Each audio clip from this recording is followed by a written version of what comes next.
Hi, this is Alfie Templeman, and you're listening to 89 FM of Radio Rock. Fala galera, beleza? Eu sou o Wendell Correia e hoje eu vou conversar com o Alfie Templeman, um músico inglês jovem, aí, 19 anos, que vai lançar seu álbum de estreia chamado Mellow Moon em maio de 2022. Já lançou algumas músicas, agora vai lançar o álbum completo, né? O LP, o LP, como a gente chama aqui no Brasil. Vou trocar ideia com ele sobre esse novo lançamento, sobre a carreira dele também, né? Como ele se tornou músico e tudo isso com exclusividade para 89 a Rádio Rock. Hey, so how are you, Alfie? Nice to meet you. Lovely to meet you too, man. Yeah, I'm good. I'm just chilling in Bedford, which is kind of like close to London. It's a bit rainy, bit rubbish weather today, actually. Like last few days, it's been really nice, but today it's kind of sucks, but oh well. You have released singles and EPs. Now you're releasing a full album, your debut album. How are you feeling about that? I'm excited. I'm quite nervous because it's like a big project and like it took a lot of time to get it right, like a lot of trial and error. So to get to this stage in the first place is really exciting. And I'm also really excited to just see how, people digest it and take it in and see what people think of the song. So it's like mostly excitement, but a little bit of nervousness. And how was the process of writing and recording Mellow Moon? It was before lockdown, right? Yeah. It started before, literally just about before when I had like the original ideas.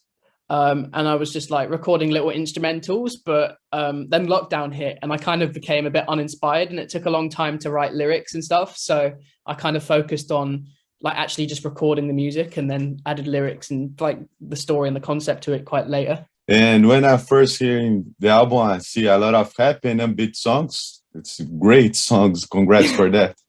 Oh, thank you. And you are talking about love, falling in love, heartbreak, anxiety. There's some sad lyrics, but that's good. Everything getting that connect with the lyrics of the songs. And for sure. Are you more an optimist person or a pessimist person? I think it honestly depends on like what side of the bed I wake up on. Like sometimes I can be so moody and like terrible, and then other times I can be really optimistic about things. So I think it's like it just depends on the situation, really. I'd say I'm really like split in the middle, actually, like really 50-50. That's the easiest way. Yeah, I think it's good. Yeah, gives you like different choices and stuff. So. And on the song 3D Feelings, there is a verse that got my attention. You say, all my emotions are explosions into stereo. I don't just feel them. I convert them into audio. I think that's the reason why I'm a musician now, right? Yeah, absolutely. Yeah, because it all just goes through like how you feel. It's an amazing feeling. And it's my way of converting just what's in my head and my emotions. So, yeah. How old were you when you were studying composing, writing lyrics? Oh, I started writing stuff as a kid when I was about 7 or 8. Like I'd just write poems and bits and pieces, but I never sang on my records until I was about 13. So, it kind of took a while for me to actually have the confidence to sing. But I always used to like making poems and rhyming and stuff. But the actual singing came later. And on your lyrics, you are talking about yourself or putting someone else's shoes? It's a bit of both. I mean, recently it's a lot more about my actual self. I used to do it in other people's shoes, but nowadays it's mostly just about my own mind. But my older songs, I used to talk about like different perspectives and different people and like the kind of sondering thing where you're always wondering about what other people are thinking about, that kind of thing. I was always interested in that. So that's what I based a lot of my old songs off. But nowadays it's a lot more just me writing about my actual emotions and like what's going on in my head. And correct if I'm wrong, because I read that on the internet and you know that it's not everything that is there is true. Yeah, absolutely. Yeah, there's a lot of misinformation in that. Yeah. So what I read is that your father has a guitars collection and your sister. My dad, Yeah, my dad has a lot of guitars. Yeah. And he's left-handed, so you started to play the guitar upside down when you first learned it. Yeah. Yeah. So he was left-handed, so I had to take his old guitars when I grew interested in them. I'd like have to teach myself how to play it the other way around because I wasn't left-handed. I was the only person that's right-handed in my family. So I had to flip it to learn it. And you self-taught everything you know on the music? Yeah, apart from drums. Yeah, I got drum lessons, so that's what laid down my rhythm. But apart from that, yeah, self-taught. And how many instruments do you play? All of them. God, I'd say about 6 or 7, I think, probably. Yeah. Like actually well, like countless other ones that I can only just about blow a note, like the flute. That doesn't really count. And you have a favorite one to play? Drums. I love drums. Yeah, definitely.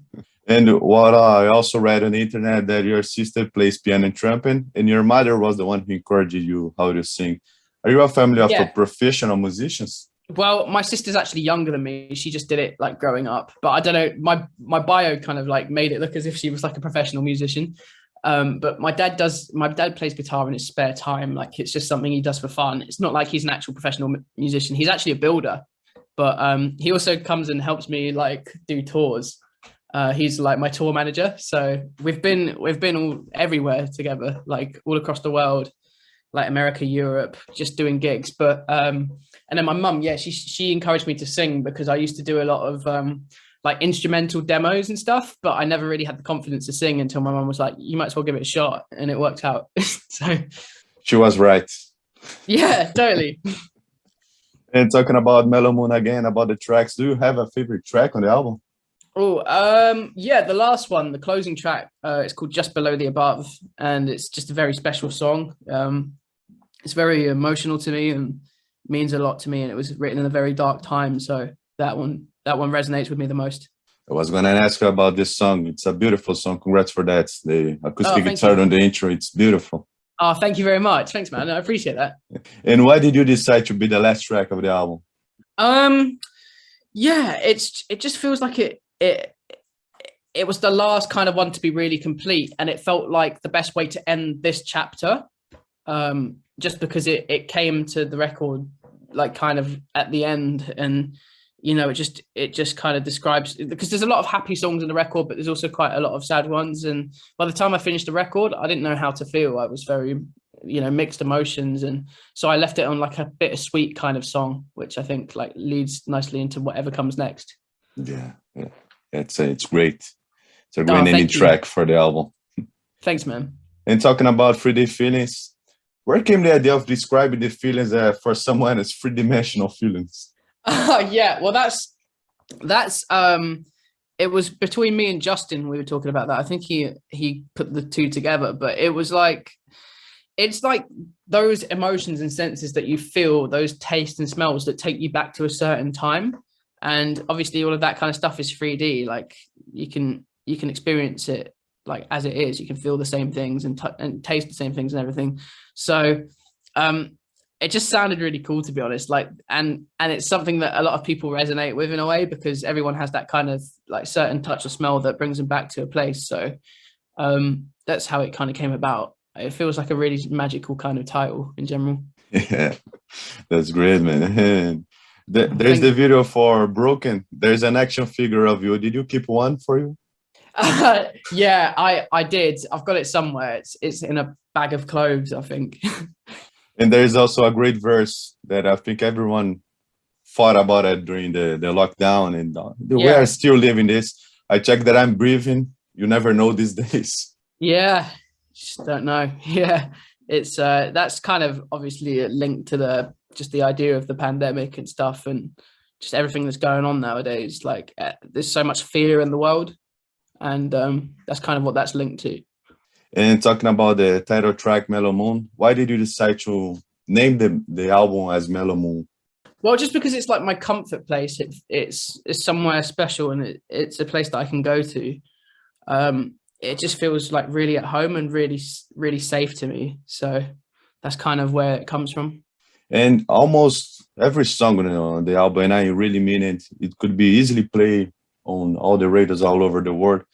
And how was the process of choosing the singles to release? It was like a split thing. Like there was a lot of songs like I wanted to get 3D out, and like as well as that, there's more songs that are coming out that I was really keen on getting out. Like there's a song called Color Me Blue that will come out eventually as a single. It's just whatever I feel like people can really resonate with at the time, whatever I feel like people feel the strongest about. But then again, I wasn't necessarily going to put Broken out as a single. It was more my label wanted to, because there's a lot of songs that I've put out that are quite dance poppy, but they were really into it and they wanted to do another one, whereas I probably wanted something a bit more sad. But at the same time, I feel like those even sadder tracks on the records, they're even more special to go and discover for yourself as a fan, you know, when the album actually comes out and drops. So I'm almost glad that we went with the bigger singles in a way. And as you are releasing Color Me Blue, what means this song for you?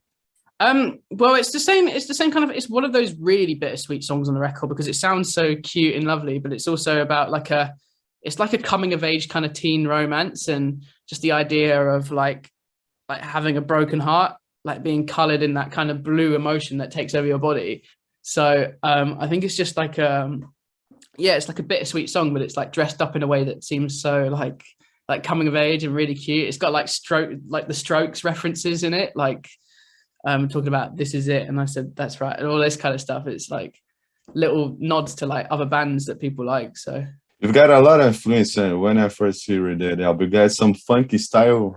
I remember, it reminds me of Nile Rodgers, Strokes, especially by Vaccines, but that's because I had the information of Justin Young. What was the main band that inspires you to this album? Oh, I mean, there were countless bands really, like from the funky side of things, like there was Wolfpack, that was Nile Rodgers, Jungle was in there. I worked with Jungle on the record in the end anyway, but they obviously influenced me a lot on that kind of side of things. Radiohead, we had, so many people, Todd Rundgren, for example. Like even when I'm doing like crazy vocal ad-libs, like people like Damo Suzuki from Can, like stuff like that, like I really appreciate all of that. Makoto Matsushita, like Japanese artists like him, and Kingo Hamada. Like there was a massive kind of influence from everywhere. I just took little bits of everything to kind of make the record. And our time is running out, but I've got to ask about Brazil. What do you know about Brazil, man? Oh, I know that there's a lot of people waiting for me to come there, and I know I'm very excited for it. And also it's a beautiful place. And yeah, I'm actually really excited to hopefully come out soon. And is that true you left high school to pursue a full-time music career? Yeah. Yeah. Still somehow here. Not in school. No regrets about it? Oh no, not at all. I'd rather be rocking out. Thank you so much, Alfie. Appreciate No worries, it to meet you, man. Thank you so much. I really appreciate it too. Thank you. It's lovely to talk to you. Hope to see you in Brazil one day soon. Yeah, see you soon, man. Yeah, for sure. Thank you. Congrats for the new album, man. Thank you, man. Cheers. 89, a Rádio Rock.